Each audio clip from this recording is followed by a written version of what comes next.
The opinions and statements made on the Josh Bernstein Show are solely those of the host and do not reflect those of any of the show's advertisers or sponsors. President Trump could cure cancer tomorrow and rescue kittens from a burning building, and they'd still call him a piece of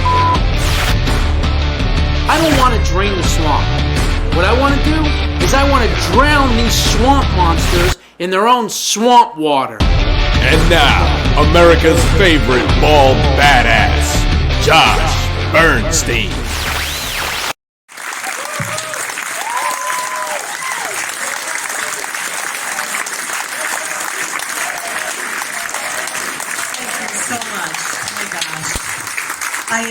You guys are a sight for sore eyes. I'm looking into the faces of so many who have been part of this battle that we didn't even think we'd have to face.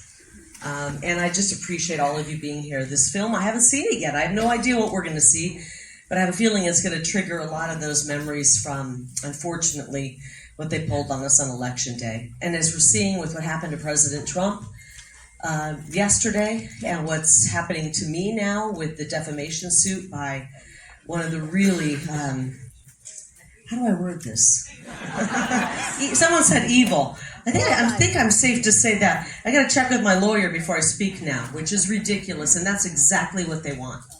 They want us being afraid to use our First Amendment to speak out about wrongdoing that our government is pulling. And I will not stop speaking out. I don't care what they do. They can squeeze every ounce of blood out of me, every dollar out of me, but I'm going to fight for this country. And we're not going to allow our voice, our sacred vote and voice to be taken from us. And so we still have a battle ahead of us, guys. It's not over. We're entering into that phase where it's going to start getting even tougher. And the thing is, I believe that everybody in this room is battle tested. And everybody in this room knows that this fight is worth it. I know I do. Are you with me on that? Yeah. So I want to thank Shelby and Steve, the filmmakers. Every face and every person in here cares about election integrity, cares about this country. And we got a battle ahead of us. I haven't tired at all. Talked to President Trump last night after his day, and he was so full of energy. He's ready for the fight. He's not retreating. He's not quitting. He's not slowing down. And that gave me great energy to continue the fight. And seeing all of you does the same. So what do you say we watch this film? Yes. Thank you so much.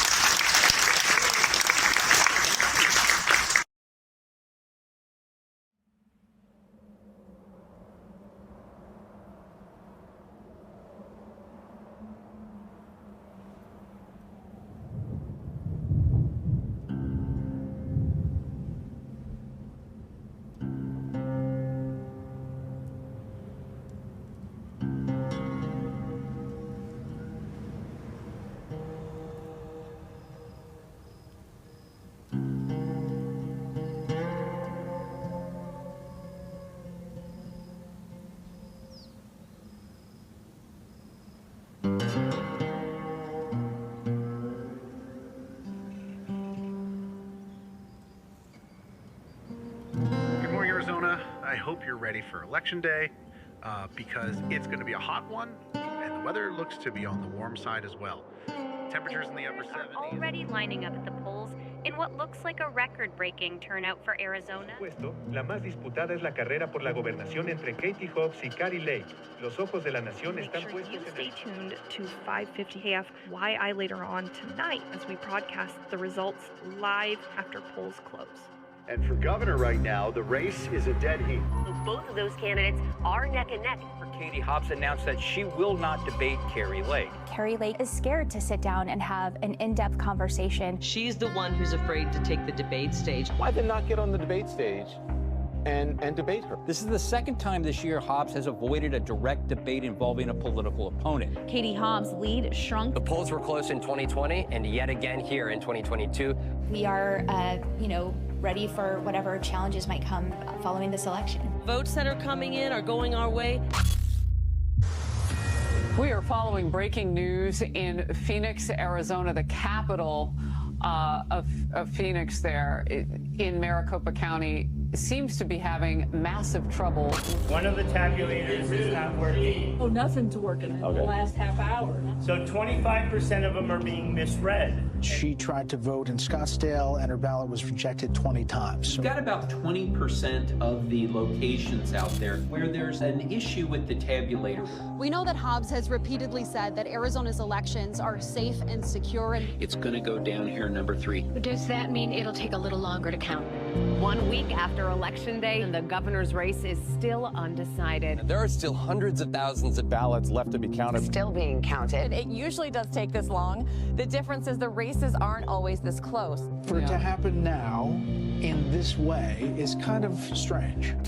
We're getting some word from the control room about a call here, if I'm not mistaken.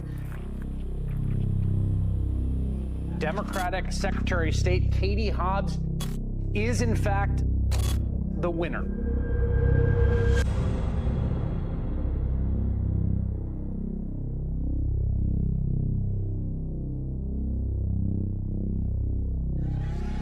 And it's a good day for democracy. We can all take a big sigh of relief, but the work goes on.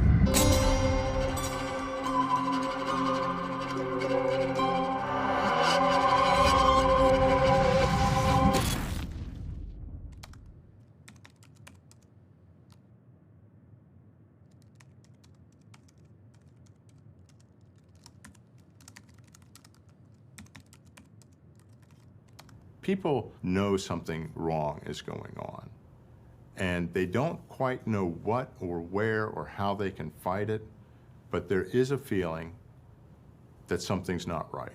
Can people be confident their vote will count? There's so many areas where there's so much fraud going on. I don't know how fair the Arizona Elections Board is.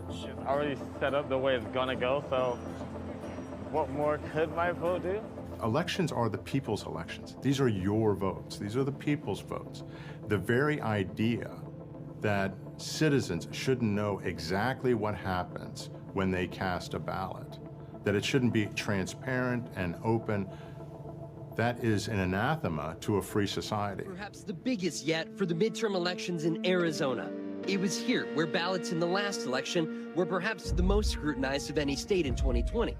Arizona midterm was all over the media. There was a lot of controversy over the machines breaking down during Election Day on November 8th and creating long lines and lots of chaos and people couldn't vote.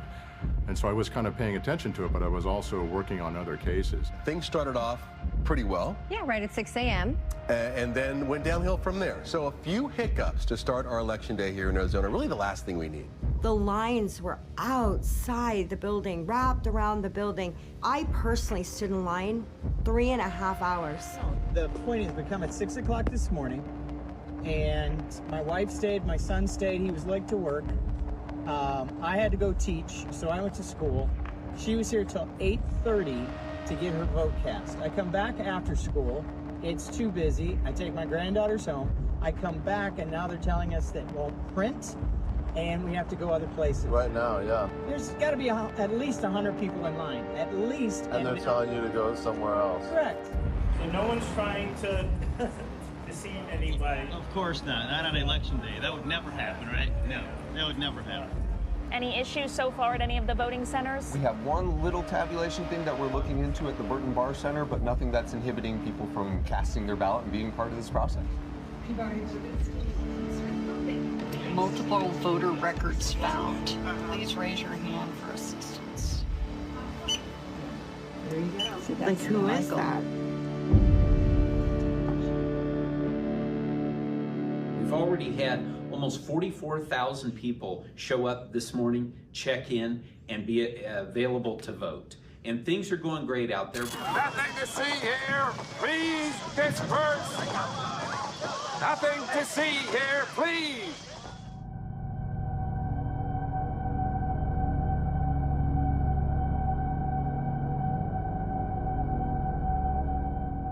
It is the most absurd thing I have seen, and this is actually playing out in real life. So many ballots being rejected by the machines at an extremely high amount. So if you vote in person, in theory, if everything works right. You insert your ballot into the tabulator, and you are the chain of custody. First of all, we're trying to fix this problem as quickly as possible, and we also have a redundancy in place. If you can't put the ballot in the tabulator, then you can simply place it here in where you see the number 3, and this is a secure box where those ballots will be kept for later this evening, where we'll bring them in here to Central Count to tabulate them. How do you know that every ballot that was supposedly rejected by the tabulator was put in and not other ballots? If you're applying the concepts of a supply chain, right? Each additional transfer, each movement of the item makes the chain of custody, makes the system more complex.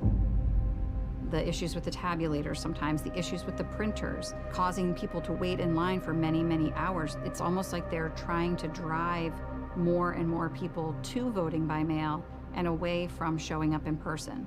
On November 14th, I got a call from somebody I know.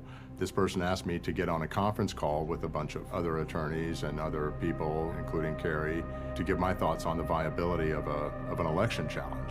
I gave my view that there was a case to be filed, and it was like being thrown into a maelstrom. I don't trust you going to box and box me. No way. I'll come back.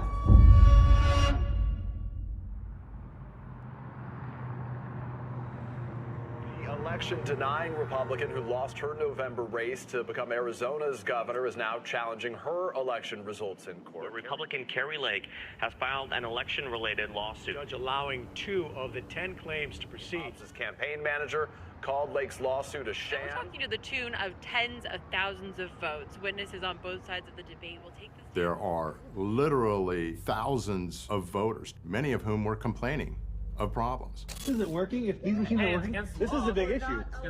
What is against law?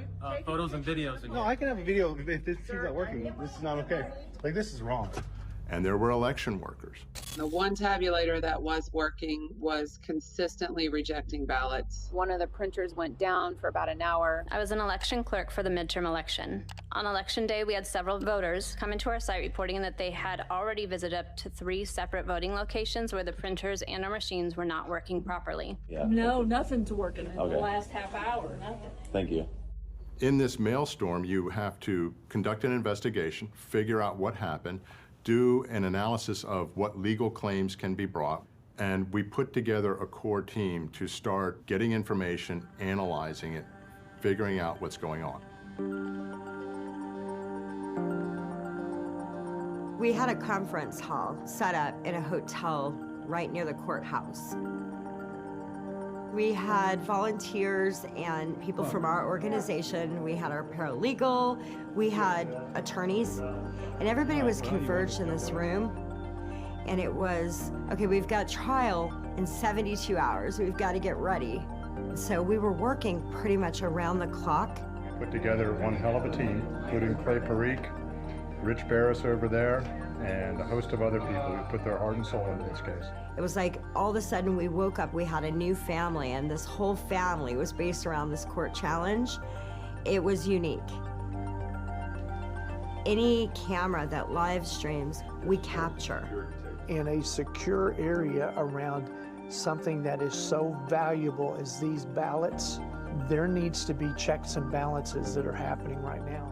We have so many of the cameras that went down just before we started opening up these boxes and looking at the ballots. People have just come together to do the right thing, not for money, not for personal gain, because it's the right thing, and it is about our children and saving the future of this country.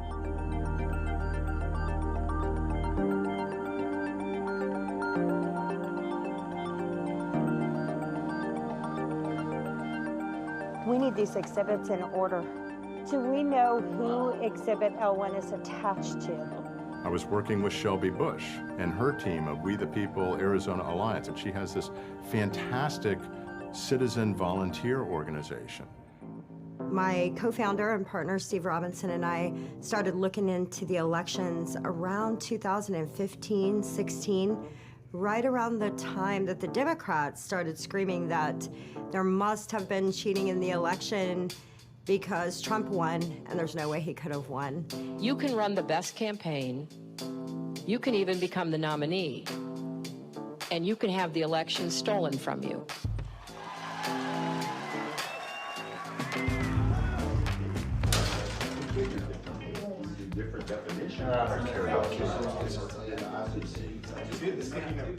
Brian is my brother. He is a handful sometimes. He's very opinionated. You know, I gotta shave my nose before you shove that damn thing in my face. But I've never seen a guy so willing to put everything out there on the line and sacrifice himself the way Brian does. I was the only lawyer in the state of Arizona willing to take Kari Lake's case because I know what happened in 2022, and I know what happened in 2020, and we have to fix our system.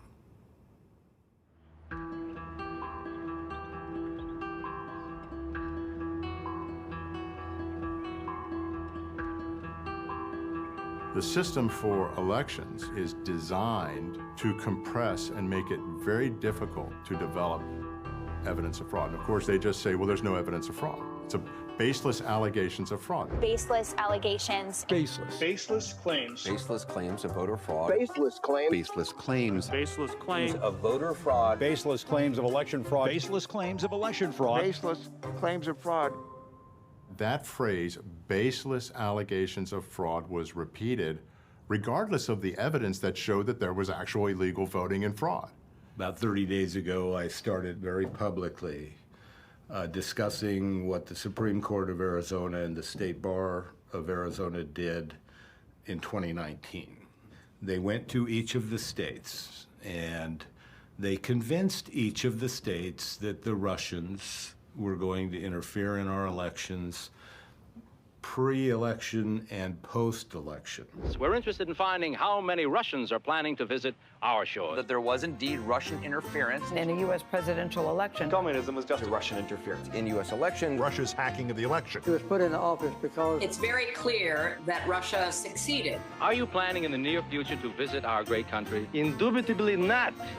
And they convinced the state court systems to create what are known as misinformation boards.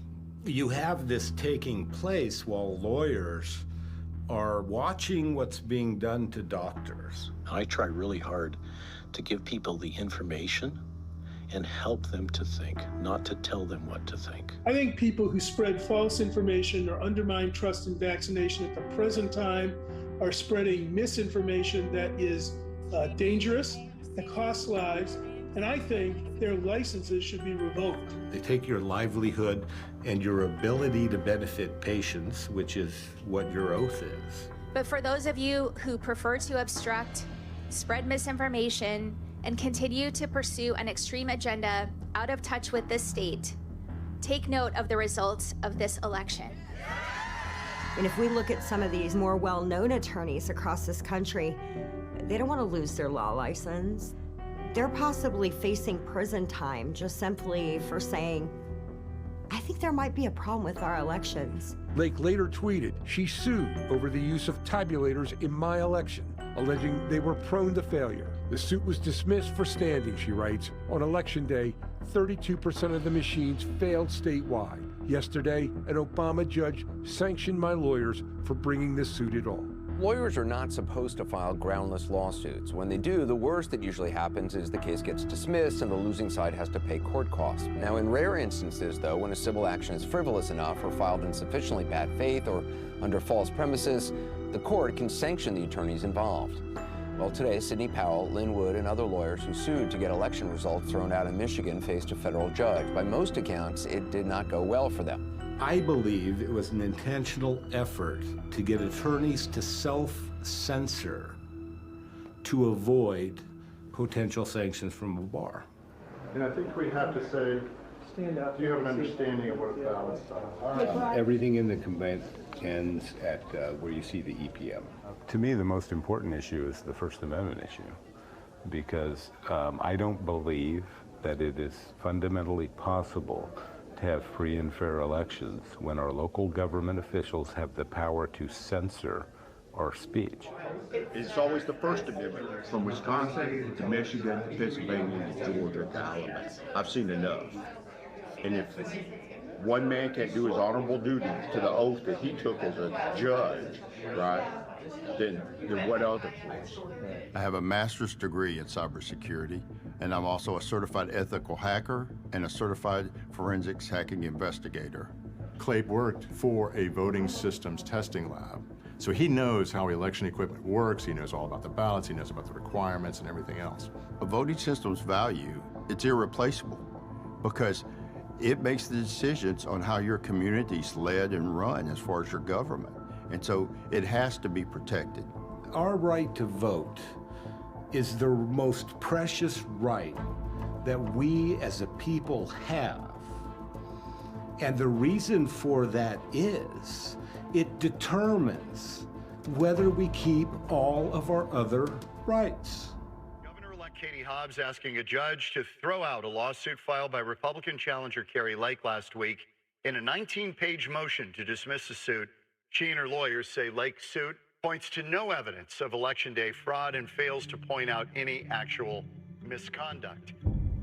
At the Arizona trial, in the complaint, there were 4 issues.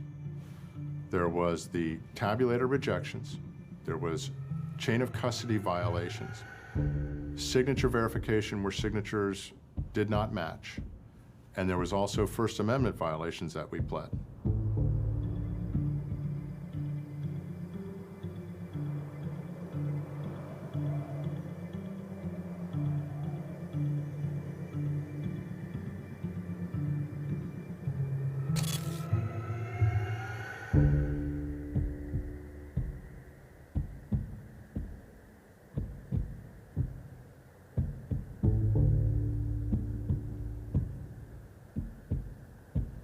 They didn't test any of the tabulators that were used in the vote centers. They tested 5 spares. The importance is actually testing and using what's actually going to be used by the voters on Election Day to guarantee that everything's going to run smoothly. It should have been verified. It should have been checked. It should have been tested.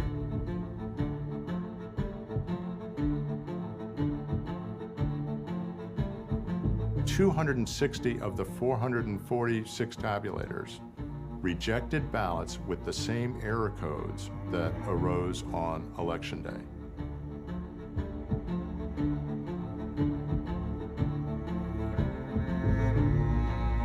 At those vote centers, about 60% of them, there were lines out the door, hours-long voting. People gave up. People have jobs. We watched on the news as these election officials said, we've got everything under control, everything's fine. Busy day, but exciting day, and so this is the day we've all been looking forward to, and so hopefully we take a moment to appreciate that. Technology issues sometimes happen, and the county is prepared with backup plans to allow voters to be able to, cast their votes securely. We have 223 voting locations open. They all opened on time. Voters can use any single one of those. There was no one who came today with a valid ID who was turned away from the polls. So I get questions a lot about why I'm so confident in the elections process. And one of that is because of all the different layers of controls that we implement. So that's if one of our controls, one of those preventative or detective controls didn't work as intended. We have other controls implemented that would catch that and still provide for the security and integrity of the process. We know in 2020, because of COVID, that mail-in voting became almost universal. There were floods of ballots. Many Americans are expected to vote by mail for the first time this November because of the pandemic. Across the country, rules vary for when you can get your ballot and when you should return it. Oh, hey, voters, fill the ballot here. We've all learned how to do a lot from home lately. And now my friends at Maricopa County Elections are making it a cinch to easily and safely vote from home, too. 65 million ballots were cast by mail in 2020. And that was more than double what had been done in any previous election. That's tens of millions of additional ballots on a system that was not equipped to handle it. It was a recipe for fraud. So when you're flooded with 1 million plus ballot affidavit envelopes, you got to signature verify them all within, the span of 30 days. How do you do that?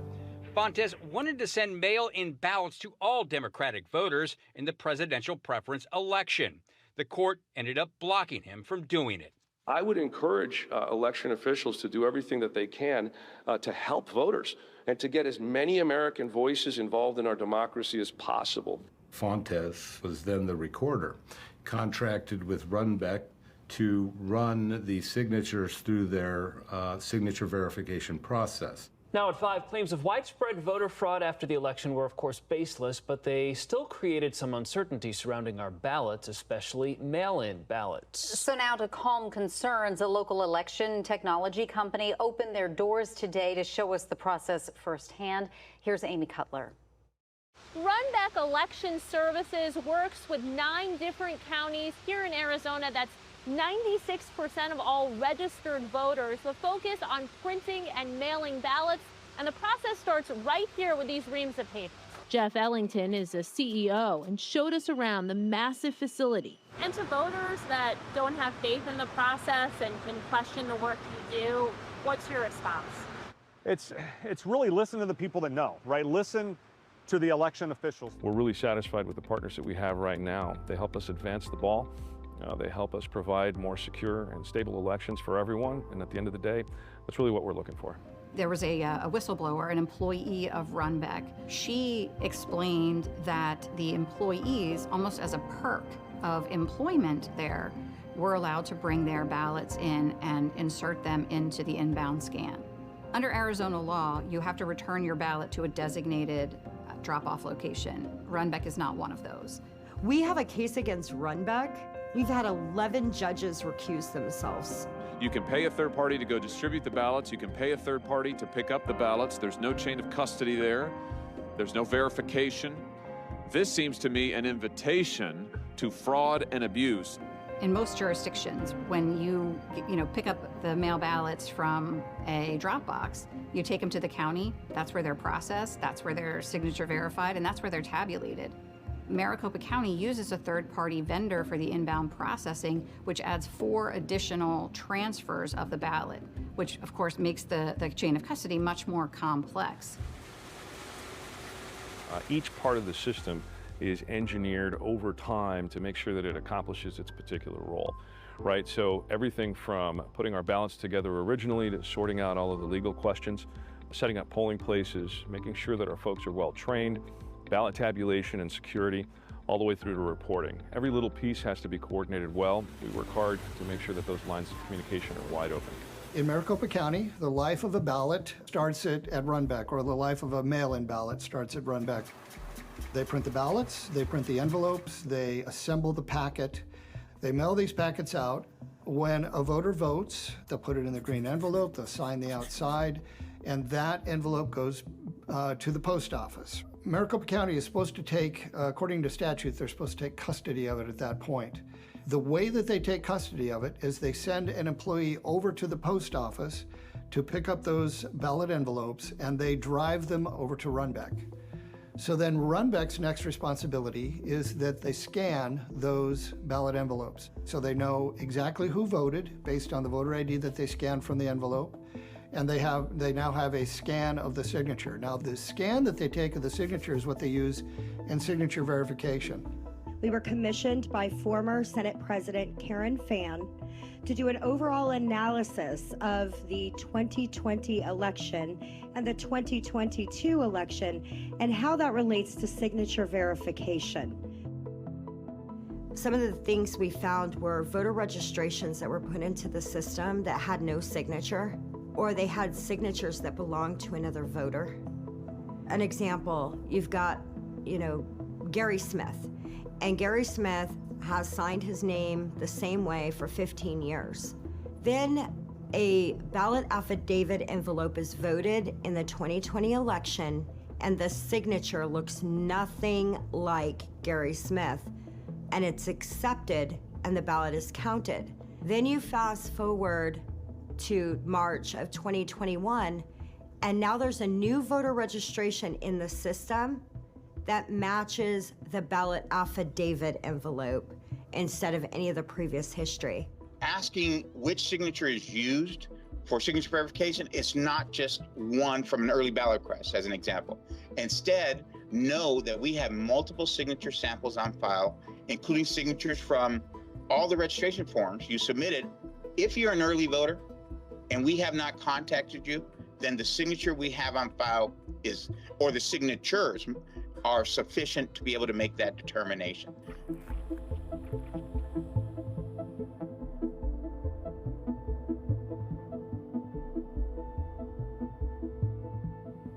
This is something that you all were involved in even before Kari Lake's trial in the November 2022 election, right? Yes, we started working with the Senate. We got access to some of this information, and we started auditing what was happening in the 2020 election. And through that, we were able to determine some of the issues that were, I guess, flaws. We call it the 7 fatal flaws of signature verification. They provided to us the 1.9 million envelope images with the signatures on the envelope, and they supplied us with 5.3 million reference images or exemplars. We set up a couple of secure facilities, a server, and I wrote the software that interfaces the user or the signature verifier with those files. If you look up here on the screen, on your left, you're going to see the actual ballot affidavit envelope, and that's the signature. So that's what's mailed in. Correct. And then they scan it in and they send those images over to be signature verified by a reviewer. And so the reviewer is looking at signatures that are on the registration record with the state. That's to correct. match and compare to see if they're a match, or if not, then they take an exception and move it on to curing, where they can try to identify if that's the real voter or not, correct? Absolutely. Here's your comparative images right here. So every time a voter fills out a registration form, they're listed here. So if we just open this up for this particular voter, we can look and see the signature on file for him. And that signature you're pointing at, that's supposedly the signature of the voter that's on the ballot envelope. That's correct. And if you notice, there are no stamps here, meaning this did not go to curing. This was passed in the first level. So you might say, okay, well, yeah, but we have 4 exemplars, right? So let's take a look at another exemplar. And another. Wait, and this is all the same voter ID? And another. The same person? Absolutely. This should be the voter. And you can notice that none of the exemplars are even close to matching the signature on this ballot affidavit envelope. If it didn't go through a curing process and it passed level 1 signature review, that vote counted. Yes. That's just unbelievable. Unbelievable. If you're an early voter and we have not contacted you, then the signature we have on file is, or the signatures are sufficient to be able to make that determination. This is the same registration record that the signature verification workers were looking at, right? That is correct. So they passed this. Yes. What happens when you put a completely different version of that signature in that voter's registration record?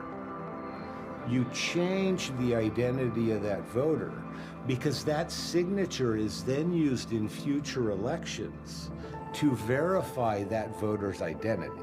In total, what we're seeing from 2020 is approximately 21% that fail Secretary of State standards, either subtly or egregiously. And again, the egregious mismatch is at about 9%. Well, 9% of 823,000 right there is about 72,000 votes. That is correct. That are illegal. Which would alter the outcome of any election. And 9% of 1.9 million would be 180,000. That is correct. The margin of difference, if we remove those, all races are in question at that point.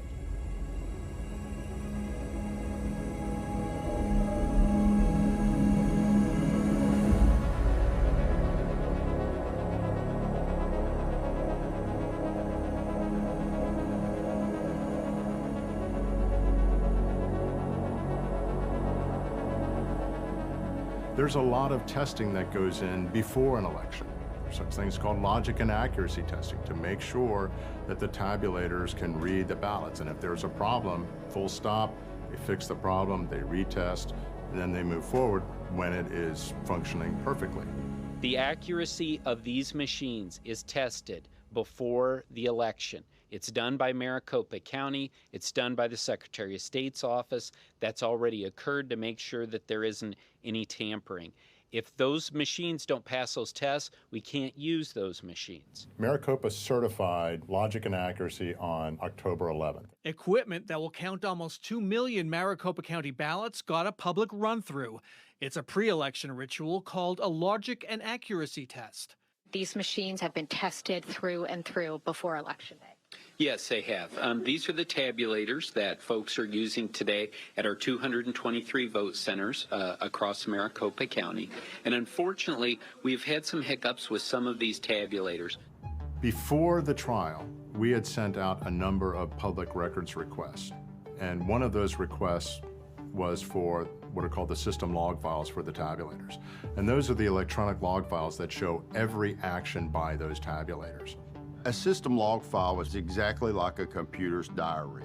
You write and record everything that happens. For example, in the tabulator, hey, the tabulator was turned on, it's powered up, it goes through a self-check, boom, boom, boom. These are all each log entries. You slide a ballot in, it says a ballot was inserted, it was accepted, all right, it gets the next ballot. It's a historical record, date and time stamped, right, of the system as it functions and works. And I think you were looking at the system log files and noticed a couple of things. I think one of which was they didn't test any of the tabulators that were used at the 223 vote centers. There were 446, I believe.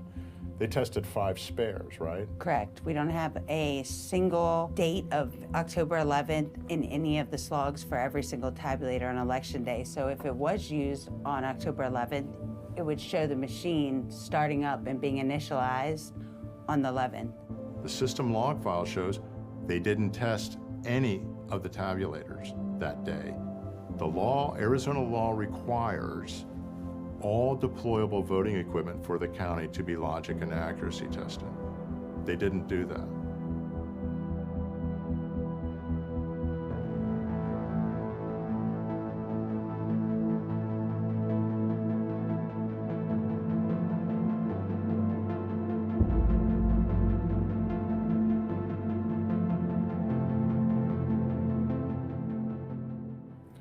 So after we looked at the system log files and you discovered this unauthorized testing on the 14th, 17th, and 18th, MTech has video surveillance of all the actions, at least in most of that center, right? Correct. And so I think you guys went to, okay, we know the date, time of this secret testing, I'll call it.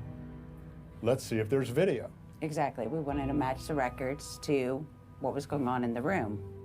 And I think you issued a PR request, and you didn't get back the good data. The video was not. Exactly. They gave back footage that was all the way across the room. So when you're looking at the video, it's in the farthest corner. You can't see what's going on at the desk. Well, this is, I think, where Shelby came to the rescue. Exactly. Because you record all the live stream video feed 24/7 and store it, right? Yeah, we've been doing that since 2021, early 2021, just because we can't trust what they're doing in there.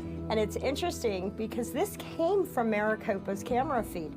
Yeah. They could have sent that, but they didn't. They open up the machines on the 14th, 17th, and 18th, and they run 5 or 8 ballot tests on them. Then they performed exactly as they did on Election Day, as you can see, spitting back out the ballot.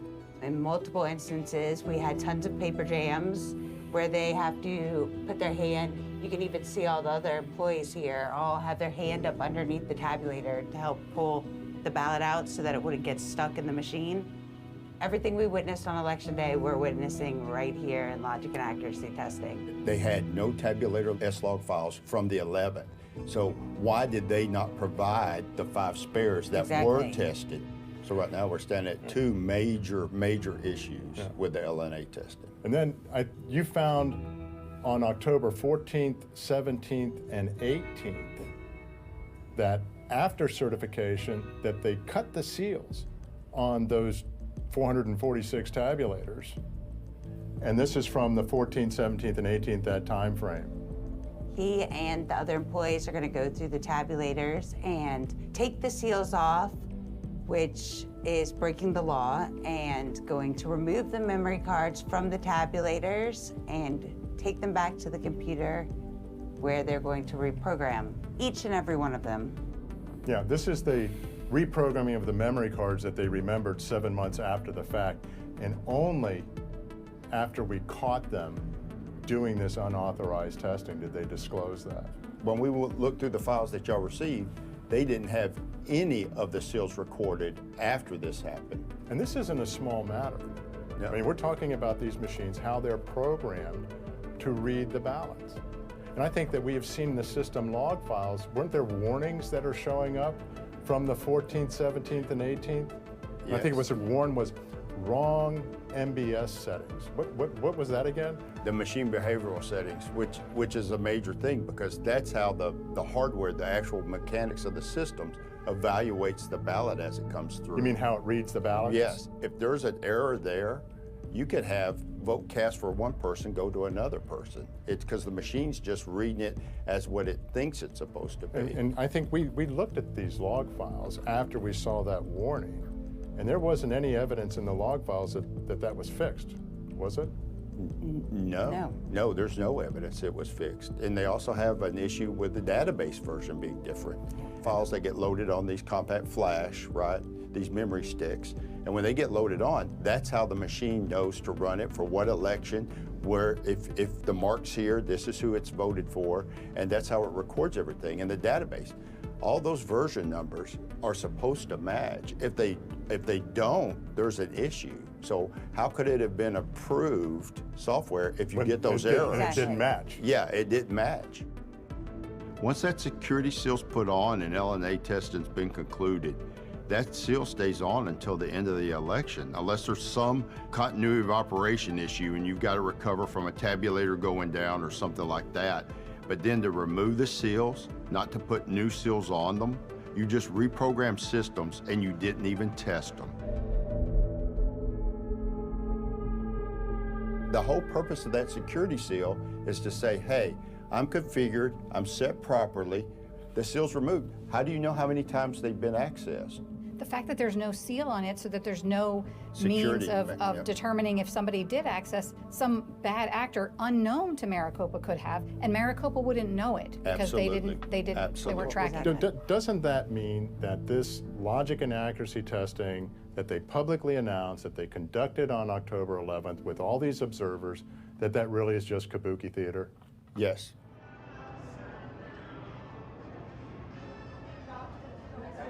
Have you ever recommended a criminal investigation?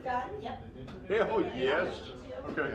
Anything that we go technical is just going to be hypothetical, because that's what they always say. Oh, Clay just talks hypothetical. Because until I pull out my USB stick and actually hack one of these systems in the courtroom, let's just say, in certain cases, the federal government listened to me, and others they did not. Okay. On the ones that they listened to you, did it result in a conviction?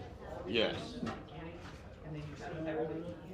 There's one piece of discovery that you can get under Arizona election contest statutes, and that is you can ask, it's not guaranteed, but you can ask to inspect the ballots. So we moved under that statute to inspect the ballots. The defendants opposed. Again, if you're not trying to hide anything, why are you opposing transparency? So Clay, I remember when we were in the storm in November and December trying to get ready for trial and to figure out what happened. We knew that there were ballot rejections, long lines, and that there was complete chaos, but we didn't know why. And I remember a eureka moment. Man, I saw it in the war room, and I wanted to say it, but we had to wait. I was giddy. I'm telling you, I was dancing around like a little girl. I was happy. We knew what he was going to testify to because we had brought the spoiled ballots to him so he could analyze them. Clay, what did you find out? It was a major thing. We were having one of our normal Zoom calls with several teams on it, and then one of the persons throws up a picture of ballot image that they had. And to me, as somebody who's tested these systems for 9 years, it just jumped right out at me. We said we want to do a random inspection of a select sampling of ballots. Well, the defendants came back and said, well, you have to disclose which vote center locations you're going to inspect ballots from. And we said, no, we're not going to give you a heads up as to where we're going to look. We could have one person do it, so we couldn't have an army going there. We designated Clay. I go to MTech with the attorneys. We have a meeting. We walk through the warehouse. I'm showing everything. I start to select the 6 sites. We go, we mark the boxes, they collect them. So we start inspecting ballots. I run across the ballots. I ask for a ruler, and everybody is shocked, and they were dismayed, and it was sort of just laughable to me, but you know, don't laugh because it'll just look bad. And so they give me a ruler, they ask the other inspector for one. The other inspector was measuring the font size on the ballot. He had no clue about why I requested the ruler. It was just apparent that their expert didn't have any idea about what he was looking at. What Clay found in there was fit-to-page ballots everywhere in all 6 of the sample of the vote centers. First off, I saw the edge of the paper, the hash marks, and then 2, look at the difference in the margin. The machine obviously could not tabulate this in any way, shape, or form because these timing marks are what's read and set and gets the image and allows the software to start evaluating each and every vote cast. So with this margin, there's no way it could be read. A 19-inch ballot image was being printed on the ballot paper, which was 20 inches. This was just like, whoa, wait a minute. This is the problem. Well, I remember when you told me about this, this was a stop the presses moment. Oh, yes. Yes, it definitely was. It definitely was.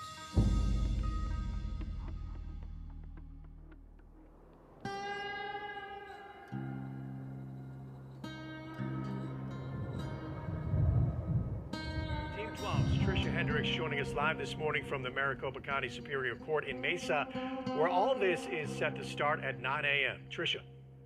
Good morning, guys. Yeah, quiet out here now, but at 9 a.m. things are going to get started. And this is day 1 of the 2-day trial of Kari Lake. Now, Maricopa County Judge Peter Thompson dismissed 8 of the 10 claims in Lake's lawsuit. But there's 2 remaining claims alleging misconduct with ballot printers and ballot handling.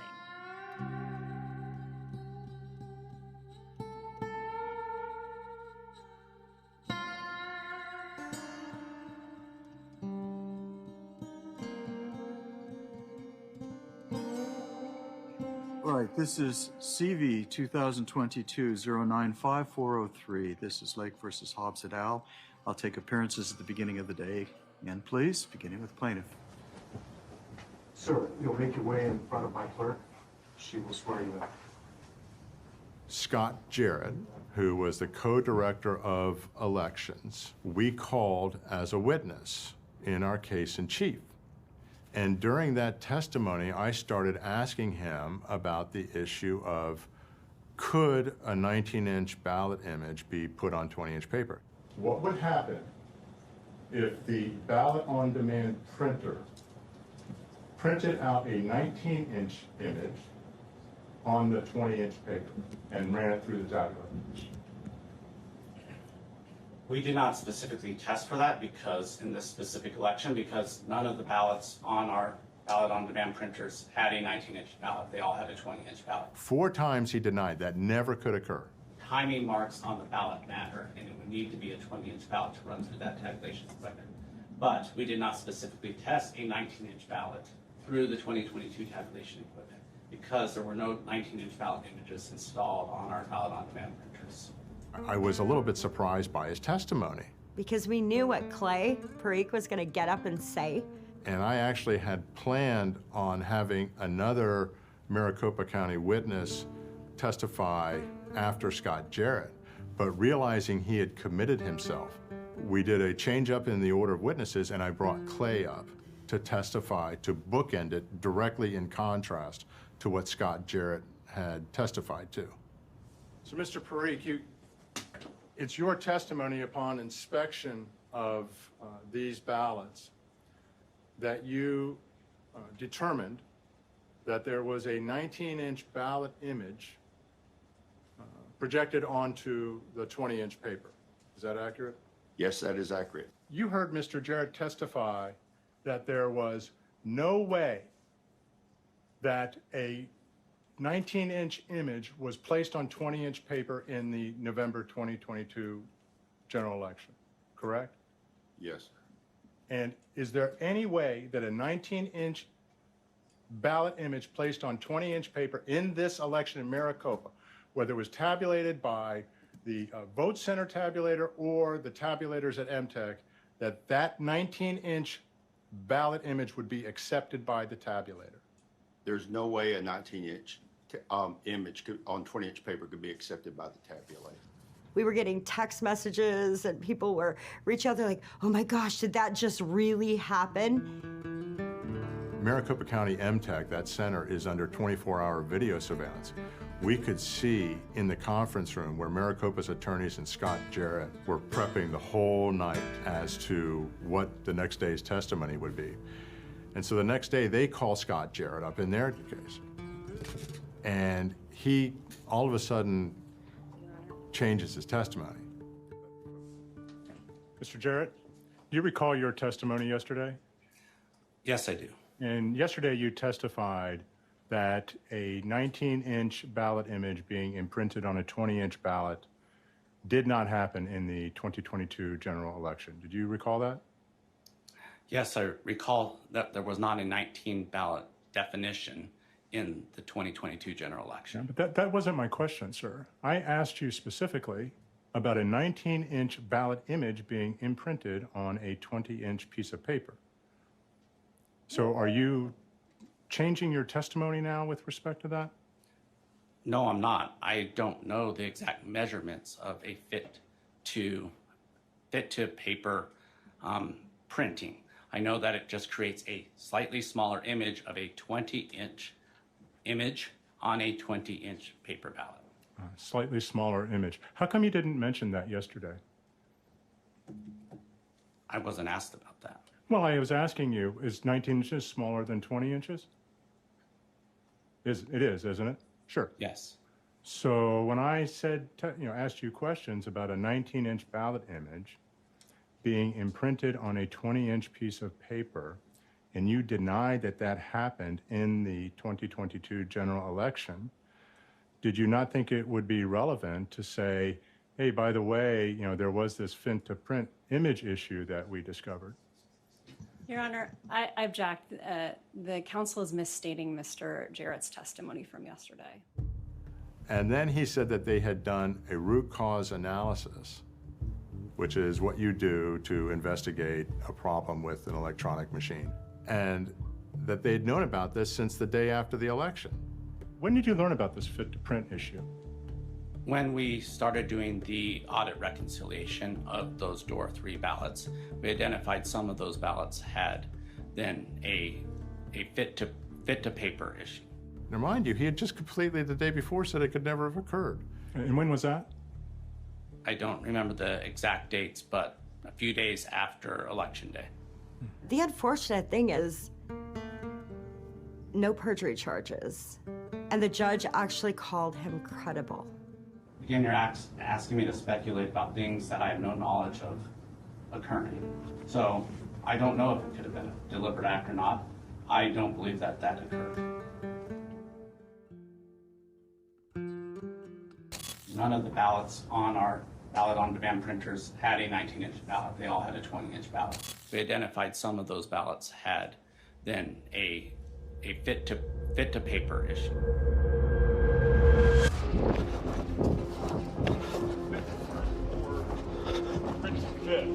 Does that mean you lied in 2020 during the audit? Does that mean you lied about the 2020 election issues? Was it a lie of omission or commission? Scott, why are you running from us? You were so brazen on the stand in there. Why are you running? Scott, did you know the question yesterday? Were you coached by legal counsel to tell the truth today? Scott, how do you boldly lie like that? Scott Jarrett, what's going on?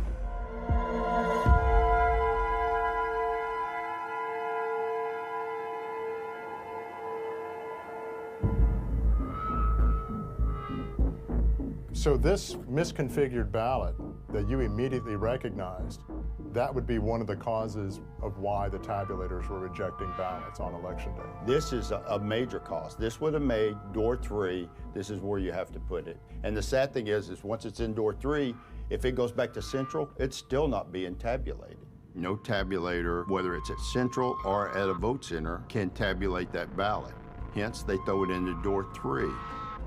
So then it comes back out, and then at that time, the voter then has the choice to, we can try and run it through again, or they can place it down here in this door number 3. And that was a tray which would be taken and then counted up at the central count at Maricopa County. So I put my ballot in, it got misread, but then what was happening? Put it in there. Yeah. And tonight, a Republican and a Democrat will sit and go through all of the misread ballots all over the county and count them. And it will get counted. Ballots that are in here will already be, in effect, signature verified, so we won't need to confirm identity, but we will central tabulate them. This is actually what the majority of Arizona counties do on election day all the time. To go on to door 3 in itself, a door that should have a security seal on it to the end, because they had so many, they would have multiple poll workers at the vote centers with a key to open them and close them because they were getting so full, and it wasn't sealed. So the central count tabulators couldn't read this ballot either? No. And so they'd have to duplicate it? That's correct. When you duplicate a ballot, the voter's intent for each vote cast on that ballot is the primary concern. And you cannot do that until you check the original ballot with the duplicated ballot to ensure that they match. And the way they run the process, that could not happen. You have to take the original ballot and compare it to the duplicated ballot. You just can't look at it on a screen. It'd be processed and printed in a facility somewhere else and then shipped over and run through a tabulator. Without that, a duplication board and those bipartisan people looking at it and comparing them. Yeah, How do you know it's printed properly? I think the system log files or other records show that they duplicated over 8,000 ballots with this type of error code. Yes, yes. But they only admitted to duplicating 1,300. Isn't that right? That's correct. 7,000 rejections every 30 minutes from 6:30 a.m. to 8 p.m. They never could rebut the fact that Clay found these ballot images in all 6 vote centers that we inspected. This shows that there was intentional conduct to sabotage the election by somebody.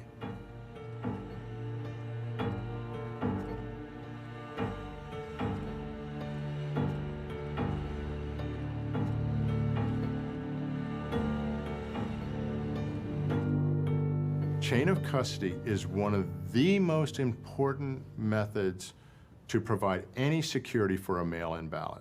Good afternoon, Mr. Valenzuela. Can you please state your name for the record? Reynaldo Valenzuela. Can you describe your current employment, please?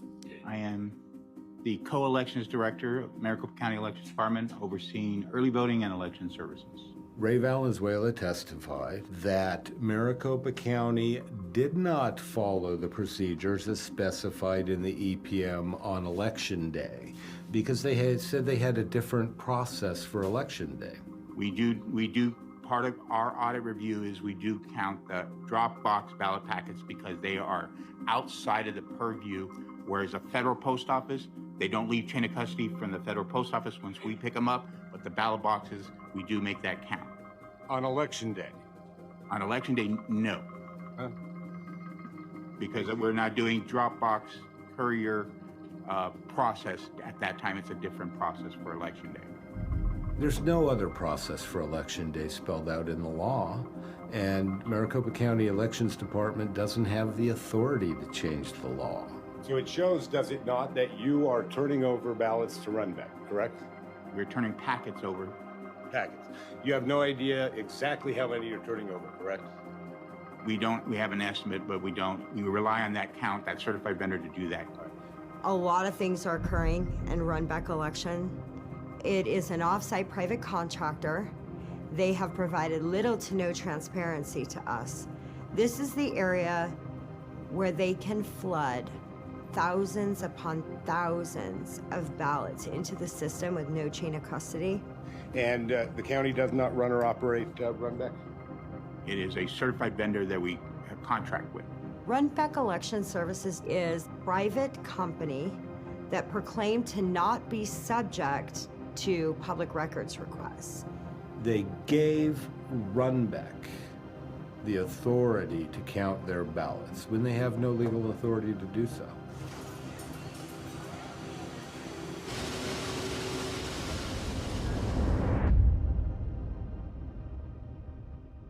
Here's where it gets interesting. Runback records the number of ballots that it receives from MTech.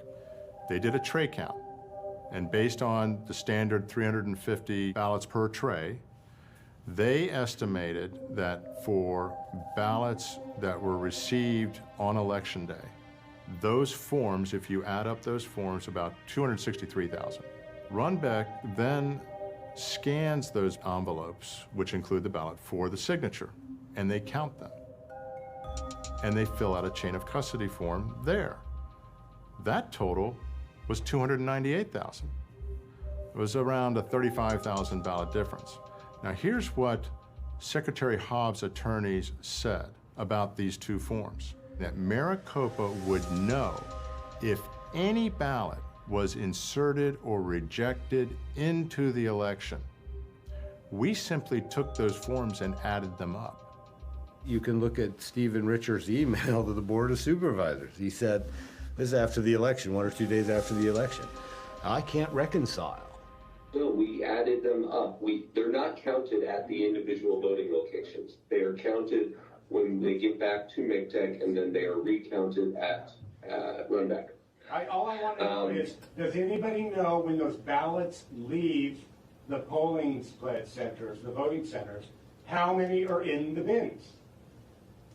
When the ballots leave, the early ballots leave the voting centers, no, they are not counted at the voting centers. So nobody knows how many are in the bins when they arrive at MCTEC, correct?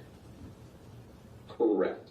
But according to your testimony, they contain documents that tell you how many are in the bins? No, they contain chain of custody documents. And it's your testimony that you count them at MCTEC? Correct. That means Runback, the people who we have counting them, is telling me one thing, and the number I'm getting from my people is another thing. That number ultimately doesn't even match the number of ballot images that they scan. Why did they scan in more ballots than they have record of receiving?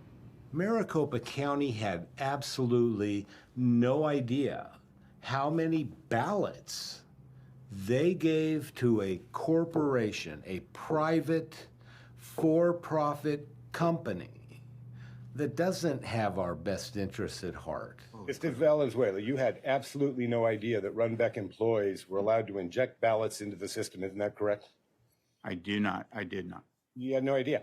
And isn't it true that you had no idea because you do not keep adequate documentation with regards to the number of ballots you receive on Election Day and give to Runback? Yes or no? It's a simple question. Objection, Your Honor. The issue with inserting ballots at Runback is that there's no documentation of where they came from, right? There's no chain of custody. It creates a situation where if you can insert one ballot, if you can insert 10 ballots, how many could you insert until somebody would notice? Legal question, but you only have to answer if you have an understanding about it. If you don't have an understanding, it's perfectly fine to say, I don't know. Are you aware that under Arizona law, a ballot is not actually unlawful if it is, the term that's used sometimes is harvested or ballot collection, but if somebody who is not authorized to handle it deposits it, or like what happened at Runback, if somebody brings it and inserts it into the stream, but not into a designated authorized drop box. Are you aware that under Arizona law, that is not actually an unlawful ballot? I think the term in the law is an invalid ballot. Okay. Just 1 minute, Your Honor. Mm-hmm.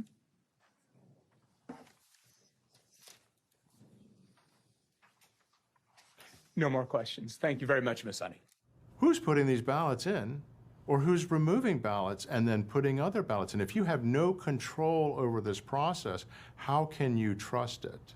Hey voters, fill the ballot here at the Maricopa County Elections Department, where my friends are making sure your ballot for the November election is secure and trackable. Our upgraded equipment is certified, accurate, and monitored around the clock. And before your ballot even gets here, we verify every signature to make sure your vote is really you. The comparison of signatures is one of the most important safety checks for mail-in ballots, to know that the voter who cast the ballot is the one whose vote is being recorded. The signature by law is the identity of that individual. So there was a reporter working for the Gateway Pundit who used a public records request to go evaluate envelopes. He looked at approximately 300 envelopes, and he, from that, got about 30 envelopes that he questioned the signature on. And, you know, coincidentally, that matches our experience. And he made a call to several of those, and he found a person who was willing to talk to him. And he showed him the signature on the envelope, and this person said, you know, I sign my signature very consistently, and that is not my signature. And I'll tell you what's more, I did sign and submit an envelope, mail an envelope with a ballot for this election. And that is not the envelope that I signed and submitted.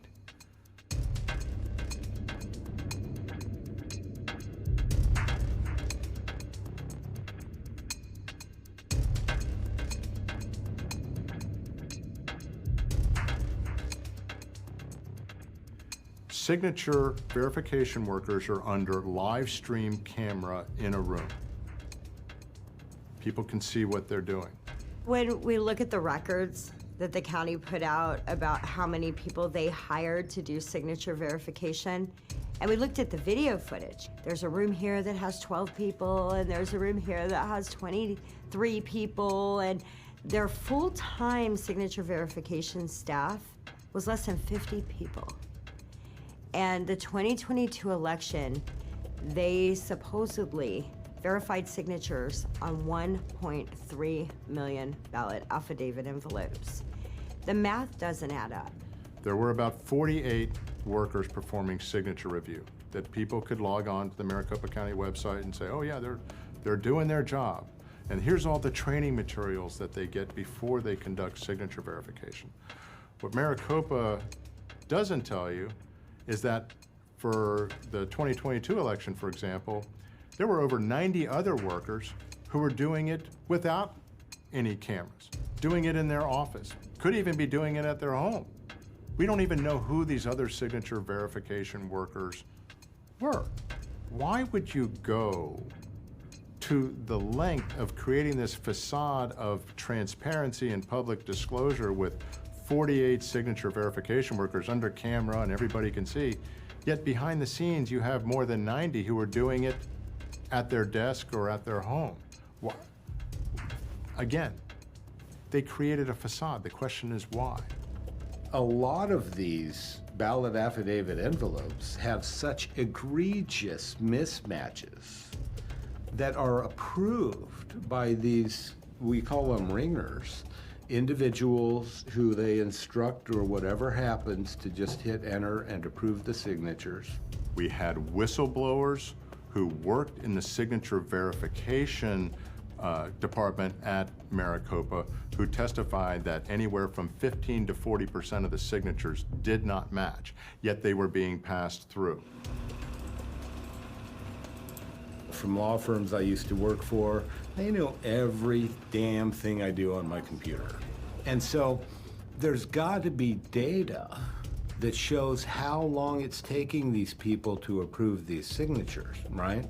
Chris Hansel had done a public records request, and that data shows how long among other things, how long signature reviewers were actually looking at the record signature on file to compare it to the ballot envelope signature to see if it matched. We got the data, and the data is incredible. You know, the video supports the data supports the video, and it's clear people were not doing the job they were supposed to be doing. If you're doing legitimate signature verification, we found in our group that it should take more like 20, 30, 40, maybe even 45 seconds to do a legitimate signature verification according to the training that the Secretary of State gave for signature verification. But what we saw in the logs is really well depicted in this video. He is literally clicking through these signatures as fast as the screen will update. So it takes the screen about a second to update. He's taken a second or two to look at each one of these. So this is the image of the envelope, and this is the exemplar or the reference signature. So he is supposedly doing a legitimate evaluation between that box and that box in that amount of time. He's not the only one. About 2/3, maybe 3/4 of the signature evaluation workers are evaluating signatures at that speed. Actually, this worker is much more conscientious. She's taking her time. And so she's a good example of the opposite end of the spectrum. We got these signatures coming in envelopes, and they're going down through this giant drain of signature verifiers that are verifying at this speed. What we found was the people who were speed clicking through had the highest pass rate. The people that took their time, obviously, they're going to find the legitimate mismatches in signature, and that's what we find in the data. So, okay, so this column is user 1 through 151, and then this column over here, this goes in order of speed of clicking. So here we got somebody who did about 5,000 evaluations, and they did it at a 99.68 pass rate. And that's what we find, is the people who are faster, they have higher pass rates. So let's scroll all the way down to the bottom, and we'll see some red numbers down there. See all the 100%s passing by here? Okay, so remember, 1 or 0 seconds, less than 2 seconds, 300,000 signatures were evaluated at that speed. And here we have this group plus the next one, less than 3 seconds, that's 2 seconds or 1 second or 0 seconds. 500,000 signatures passed at that speed. It is physically impossible to compare a signature, as those workers are instructed to do, at a rate of less than 2 seconds a signature.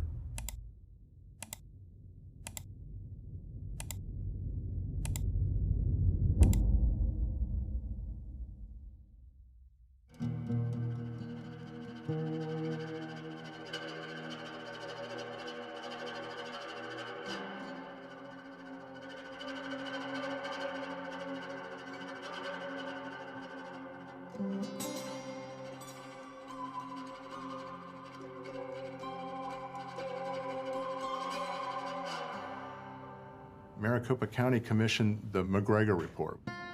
That report came out 5 months after the election.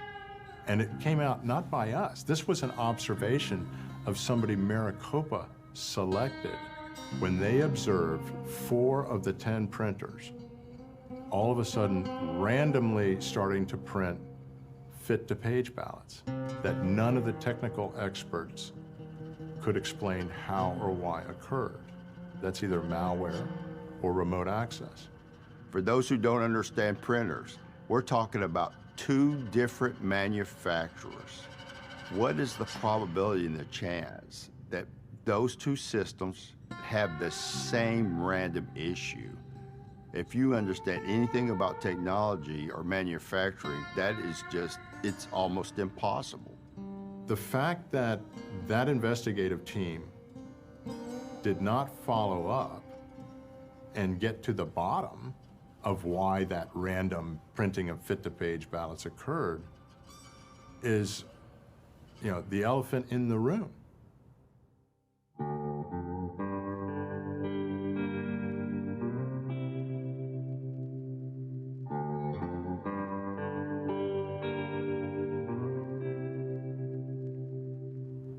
This isn't a game. It's real. That had a real, measurable effect that would have changed the outcome of this election. These are people's votes. The officials that are being elected are implementing policies that affect people's lives. When people question and they say you have no evidence, you have no proof, the first thing I do is offer to show them the proof. There are just some people that I think aren't ready to see what's right in front of their face. It should not take looking at system log files, having to do forensic audit just to ensure a component of a voting system function properly. When you look at two tables and you see a couple of $100,000 worth of computer systems and machinery up there, and you're thinking, all to go and get a paper ballot that could have been printed, filled in by hand, and counted by hand. Allowing them to make up the law as they go and follow the laws that they want to and disregard the ones that they don't, it's devastating. It's devastating in terms of the outcome, but it's devastating in terms of people having confidence in the outcome of elections. But how about the minimum? How about we just follow the laws as they exist? Our right to vote is the most basic and fundamental right we have. They're taking it from us. But this is what it takes. It is the willingness to sacrifice and to never, ever quit. Because at the end of the day, the truth will win. We've shown the evidence, and at some point, it can no longer be denied and covered up.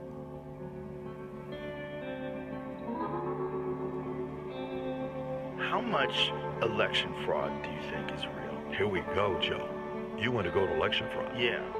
That Kari Lake stuff in Arizona that they're trying to dismiss, it doesn't look like that's invalid. It looks like there's real fraud there. It looks like there's some real shenanigans there. At the very least, there was voting machines that weren't working properly, and it seems very suspicious that a lot of them were in Republican areas. There's a lot of shenanigans. And I think there's coordinated efforts to make sure that certain people get elected. I don't know how far they go, but I know it's not zero.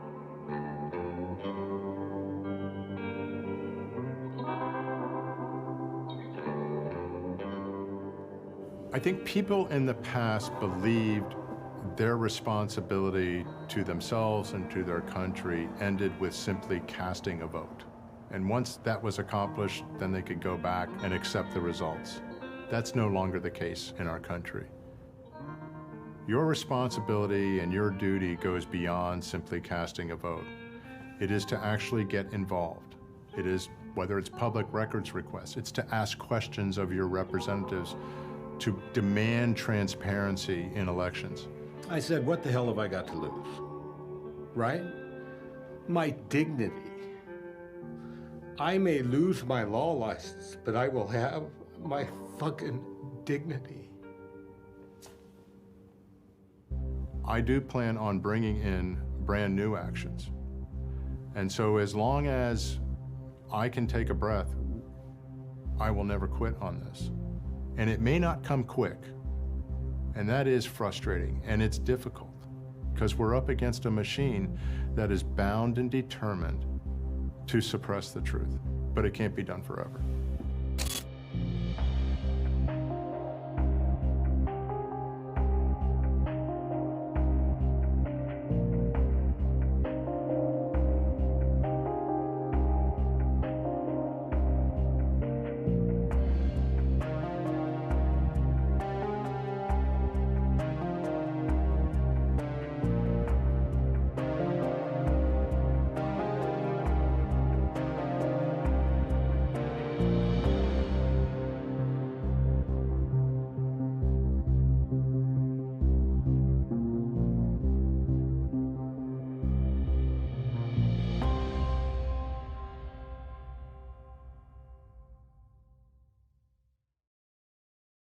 Our current voting systems are complicated and messy, and that's by design. Imagine a small business not knowing how much money is in the cash register, or a bank not knowing how much money is in the teller's drawer, or sending an armored car with bags of cash to the central bank without knowing how much money is actually in the bags. It's hard to believe, but as this movie demonstrated, this is how your votes are being handled in many states across our great nation. Banks or corporations don't put up with these kind of lazy accounting processes, and neither should the American people. Your votes are far more precious than cash. Your vote is your future. and your family's future. Currently, in many states, your votes are not reconciled and verified at the precinct level. Instead, ballots are shipped off to third-party entities or counted at centralized locations outside of public oversight. Residents of Maricopa County know all about that. And as you also just saw in this movie, mail-in ballots are not secure, and they are a recipe for fraud.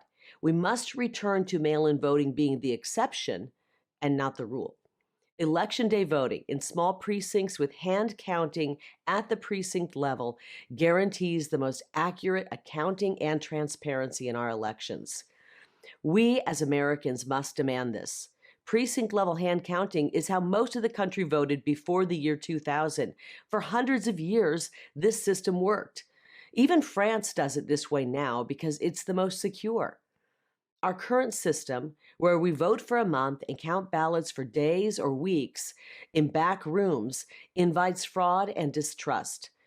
This needs to change. We must restore faith in our elections so that everyone, regardless of political party, has faith that their vote matters. Call your state and local officials now. Hand counting ballots at the precinct level and locally verifying the ballot count against machine tallies is the best way to stop fraud. The 2024 election is just around the corner. We must build back trust in our elections before it's too late. The time to act is now. Your future and your children's culture and future is at stake. Demand hand counting at the precinct level. If you like this movie, please consider donating and visiting buildtrustagain.org. Through education and proactive lawsuits, myself and others like me are working to expose the flaws and fix fraud in our systems before it's too late. Americans deserve free and fair elections, and we won't stop until we get them.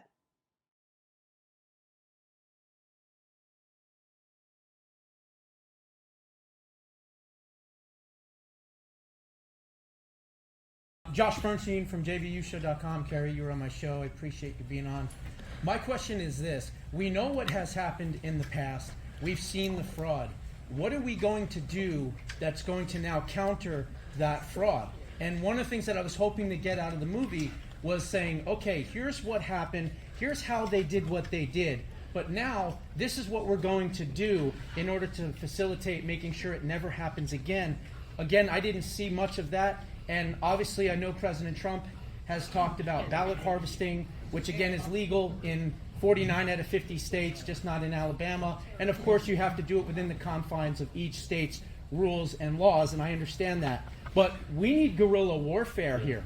Because again, you know, they're going to continue to cheat. They're going to continue to ballot harvest. They're going to continue to go into nursing homes and take people's signatures that way. And we need to be all hands on deck, activists, of course, but we need to watch everything, watch the drop boxes, watch the parking lots, watch the MTech Center. We need to vote election day, the day before. I agree with you, mailing it in. That's what I was saying to everybody on my show, is saying, don't go and vote early, don't go and vote early. And what happened? They sabotaged the machines on election day. And it seems like we can't get away from these machines. And we know that tyranny is sold as convenience. And I think people need to understand that. We are up against the machine, and the machine of Maricopa County that has a direct correlation and relationship to the illegitimate Biden regime in Washington. Thank you, Josh. In 4 counties, I'm Wendy Rogers, Senator Rogers, and I'm going to answer that question. They will try everything, and they will get ahead of us. And Clay Parikh, I'm sure, can outline what tricks they'll try to pull ahead of the bow wave. So the first step is what happened here tonight. Expose, expose, expose. And the more we expose, the more it puts them on edge. The more states like Colorado will try to keep our president off the ballot. The more they will try to sue Kari Lake for defamation. The more they will try to silence me, silence you, Josh, and silence Jordan Conradson, all of us. We cannot, we will not be silenced. And Elon Musk is the perfect example of what the truth now is bringing out. More and more people know the truth and are waking up every day. A doctor's appointment I went to this morning, I was telling him the truth. He said, "What should I do, Senator?" I said, "Get a Twitter X account and start learning the truth." And that's what I tell people every day. So that's the first thing.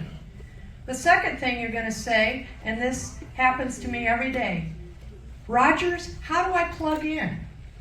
How do I make a difference?" You will plug in to what the entrepreneurial genius, Craig Berland, is setting up in Maricopa County GOP. I need you to commit tonight to contributing to We the People Arizona Alliance toward this effort of paper, in-person, day of balloting that will occur in January at the Maricopa County GOP meeting. Guess what's going to happen there? 4,000 precinct committeemen will vote in 4 hours in 4 or 5 waves of voting for 5 member-at-large positions. You're saying, well, how are they going to do that in 4 hours? They will do that because Shelby Bush and Steve Robinson and We the People Arizona Alliance and the wonderful John and Jan Bailey from Arkansas are making this happen. A hybrid model has been figured out on in-person, paper, hand count balloting. It will be filmed at each step of the way. It will be professionally packaged and marketed in a training video that will go nationwide to show the efficacy and the doability of voting in person, paper only, quickly, efficiently, and with accountability. And we will dispel all the naysayers who say that can't be done. And so this film showed the problem. That will be the solution. What about the legislature? Let's talk about the legislature. Very difficult to get anything passed when you have an illegitimately installed occupant in the governor's office. So what we do, I will answer your question. We will be having, I as chairman of the Senate Elections Committee, will be having hearings in January and February, which will expose more of the truth. And when this truth comes out, it becomes public record. And then what does public record information enable? More discovery and disclosure in lawsuits. So this kind of thing can work hand in glove. And we will expose in the legislature with the idea of crafting legislation, which I know you're going to say, well, she'll just veto it. That's not the point. The point is, my voters from 4 other counties sent me to Phoenix to represent them. And when I represent them, it is to expose the truth that has happened in Maricopa County. And by the way, you'll see Pima County, Pinal County, Coconino County. More and more now is coming out from where things are going awry and have gone awry in other counties.